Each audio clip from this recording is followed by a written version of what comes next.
Halimbawa, sira naman yung RPM at saka yung ito.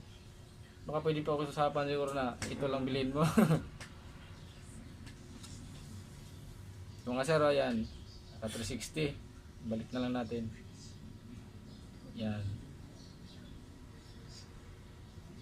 Sabi ni sir dati daw, gumana naman siya ng ano, pero kailangan pa muna tumakbo ng matulin bago siya angat. Hanggang sa gano'n na nangyari, nag 360 na talaga siya.